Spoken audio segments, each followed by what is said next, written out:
What's going on, guys? Robert with the Bodybuilding Anchor.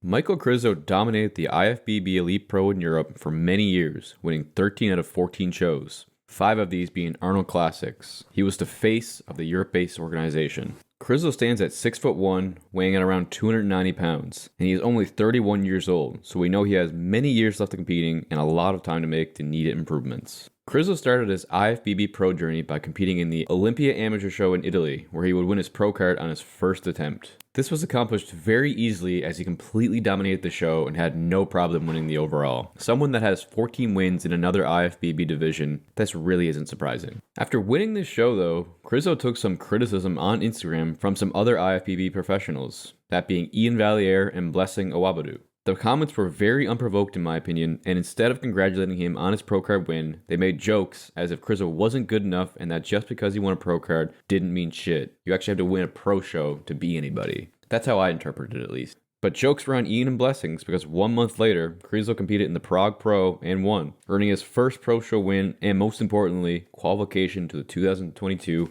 Mr. Olympia. So for Krizo's first year, well, actually first couple months in the IFBB Pro League, this is very impressive. If you take Krizo's IFBB Pro career in comparison to Blessings and Ian, you'll see that Blessings earned his pro card in 2017, but did not win a pro show until 2022, the New York and Indy Pro. Ian won his pro card in 2014 and would not win a pro show until 2018 when he won the Big Man Weekend Pro Show. And the following year in 2019, Ian could not win a pro show to get back to the Olympia.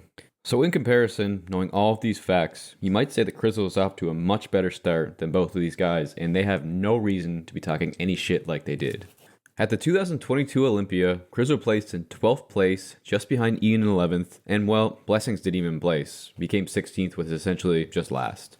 Something that really stood out to me was in the pre-show press conference. Krizo looked absolutely massive when standing next to the other competitors, even standing next to Andrew Jack, very similar in size, which says something because Andrew is probably one of the biggest guys in the sport right now.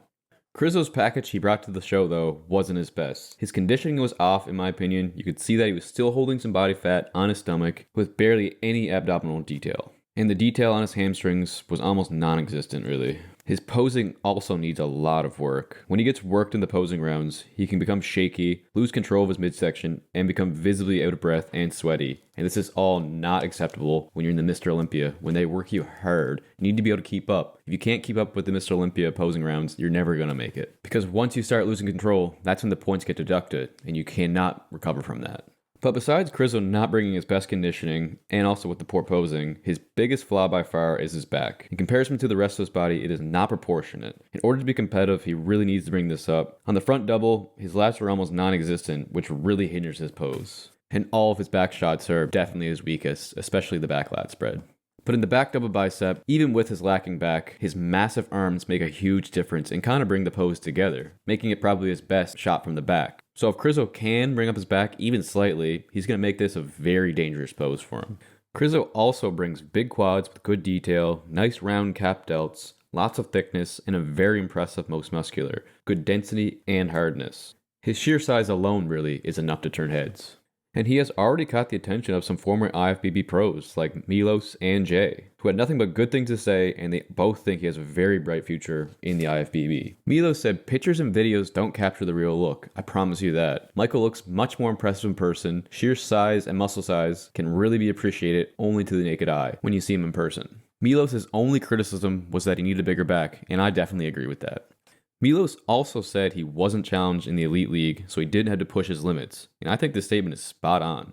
If you're constantly winning for so long and never have to make any big improvements, you're simply just not going to. Why would you? There's no reason. You're still winning. So now that Krizo's got a taste of the Olympia and knows where he needs to make improvements, he just needs to execute. And honestly, I'm not completely sure if he has that it factor to make these improvements. He's been coasting for I think just so long. He needs to come into this offseason with a completely different attitude and a game plan. So hopefully him and his coach have sat down and have specific goals and targets to accomplish this offseason. And I know him and his coach have been working together for quite a bit of time, so he definitely knows his body. He just needs to push him that little extra bit.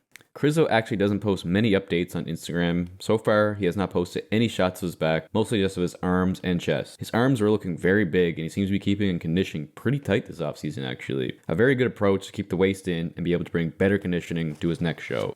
but I'm very interested to see what improvements he can make to his back this offseason. And maybe he's just keeping his secret by not posting anything, or maybe there is no improvements yet. We really just don't know. But Krizo does have a lot of potential in this sport for just being 31 years old, and with improvements that I've mentioned and better conditioning, he can for sure crack the top 10 this year's Olympia, maybe even the top 7 really. And it's just all going to come down to whether or not he can execute and how good of a coach he has. That's what it's going to be.